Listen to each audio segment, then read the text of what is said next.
understand that the thing that they are arguing for does not in fact benefit the majority of artists to the degree that they hope they do. In my speech, a few things. First, I will clarify a bit on the framing that they don't seem to understand. Secondly, I will move into those before presenting our clear arguments and doing some way. Now let's start with this clarification. What we were saying about things is simply that the position they defend is massively expensive.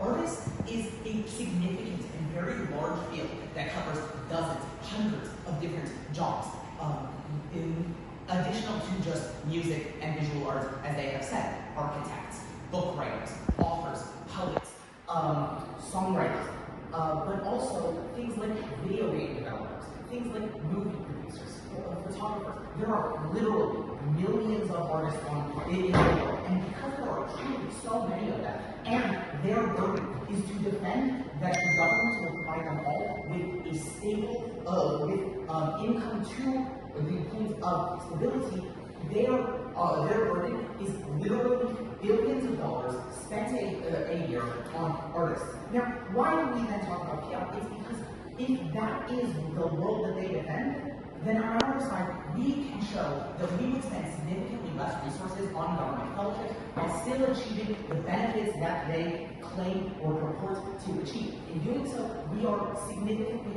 more efficient. And efficiency was our first argument was our second argument for a reason. We presented it because the government has many priorities additional to just arts. And on our side, we can achieve arts and those priorities, whereas on their side, they're proposing a massive hole in the budget, holes that cannot be covered. Now, their arguments here, their first argument is on principle, that artists are stigmatized and that art is in some way reserved for the elite because only the rich can get into it. A few things. First of all, art being stigmatized comes about through a lack of quality funding. On their side, where they are being given enough to survive, the art would still be stigmatized. Because the reason parents tell their children, oh, you should be a doctor, oh, you should be an engineer, is not because doctors are surviving, it is because doctors are making considerable money in today's society. Likewise, the stigma is a wash. But additional to that is that on their side, they are not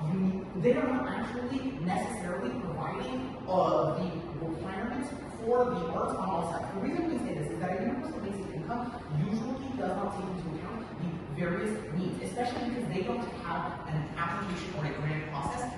Different art forms that are more expensive, but things like, as you mentioned, sculpting with marble is a much more expensive process than things like music creation. As such, when you remove the application process as they argue for, when you remove that process, you remove the ability to create differential provisions for different artists, and in doing so, some significant number of artists won't be properly covered just because the government doesn't fully know what they need because they remove that application process that we have on our side of the house. But additional to that, we also mentioned that they're spending enormous resources for no reason on artists that don't need it, artists that have already made it big. And that's because artists aren't actually universally stigmatized. Actors and musicians who make it big are lionized in our society to the point that they are millionaires and billionaires. And are those people truly supposed to be recipients of government aid? We say no, but they say yes.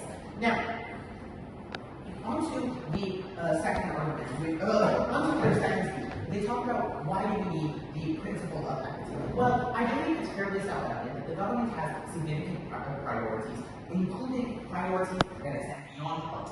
In spending so many such a large amount of resources on things like Kanye West and Taylor Swift, we are not spending those resources on things that actually matter. Things like, as mentioned, other artists, but also things like, as mentioned, healthcare, education, transport. The fact of the matter is, the government has a lot of priorities, and on their side of the house, so much of that is wasted on people who do not need it because they already have all of their needs easily met by their job.